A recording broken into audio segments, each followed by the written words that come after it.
Today, we're diving into one of the most powerful documents from the Indian independence movement, the essay Why I Am an Atheist. This isn't just some political tract, it's the final philosophical statement of the revolutionary Bhagat Singh, written right before his execution. So, let's get right into it. Right off the bat, Bhagat Singh throws down the gauntlet. He's not easing us in at all.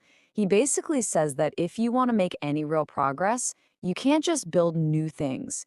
You have to actively tear down the old. You have to criticize, disbelieve, and challenge every single old belief. This isn't just about religion. It's his whole philosophy of how a revolutionary should think. And you really have to picture the scene here. This wasn't some quiet afternoon in a library. Singh wrote this from a prison cell. He was only 23 years old, and he knew his execution was just around the corner. So what you're reading are literally the final, defiant thoughts of a man staring death right in the face. So what prompted him to write this in the first place? Well, it wasn't some abstract philosophical exercise. It was a direct, very personal accusation from his own comrades. They told him his atheism was nothing more than simple vanity. So on one side, you have his friends saying, look, this atheism thing, it's just your ego talking. It's a side effect of you becoming famous. But Singh's response is a total rejection of that. He argues that his lack of belief wasn't some sudden whim. It was the end point of a long, serious intellectual journey. And this essay is his proof. To prove that his conviction wasn't just some recent phase, Singh basically takes us on a tour of his own life. He traces the entire evolution of his beliefs, all the way from his devout childhood to his revolutionary atheism. And this timeline just lays it all out, doesn't it? He starts out as this devout Sikh kid, a true believer who even joins Gandhi's non-cooperation movement. But then everything starts to shift. By the mid-1920s, he's just devouring revolutionary books. And in just a few short years, his entire worldview has been turned upside down. By 1926, he's a committed atheist, he's a realist.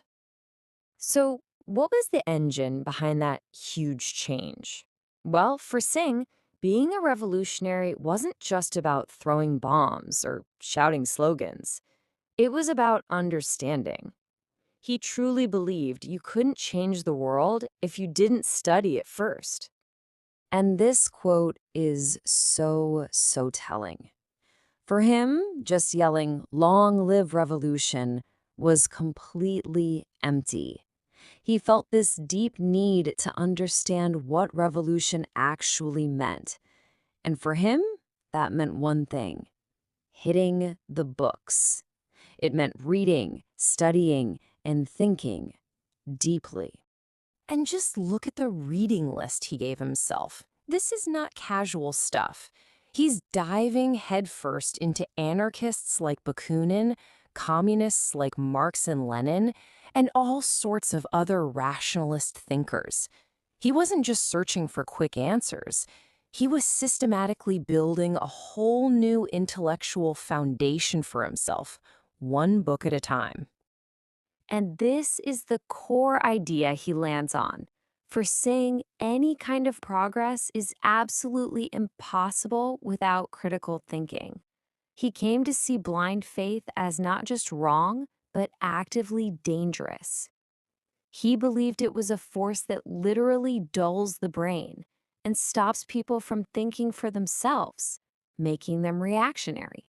Okay, so now that he's armed with this absolute commitment to reason, Singh turns that sharp analytical mind of his to the biggest question there is.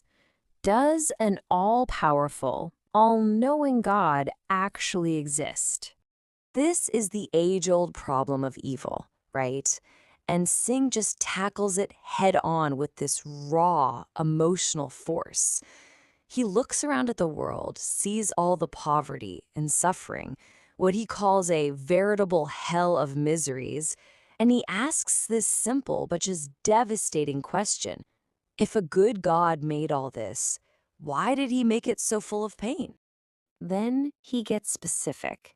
He points to something that was fresh in everyone's memory: the Great War. Millions upon millions of people had died just a decade earlier. So he asks, where was God then? Why would an all powerful being just sit back and let a pointless, horrific slaughter like that happen? And then he brings it right home to his own struggle.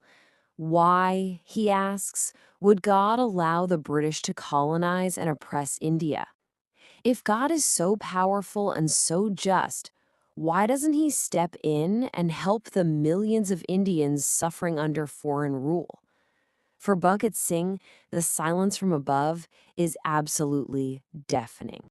So he arrives at this completely unflinching conclusion. He argues that any being who could watch all this endless misery and do nothing to stop it, well, that being isn't worthy of worship. In fact, he goes so far as to compare a god like that to history's most notorious tyrants, like Nero or Genghis Khan. I mean, what a powerful, shocking claim to make. So if God didn't create man, then for Singh, there's only one possibility left. Man must have created God. And this leads him to develop his own theory about where the whole idea of religion even comes from. The way Singh sees it, belief in God is, at its core, a human invention. It was created for very human reasons, to give us comfort when we suffer, to give us answers for things we don't understand, and to keep our own selfish impulses in check. In short, for him, it's a tool, not some divine truth.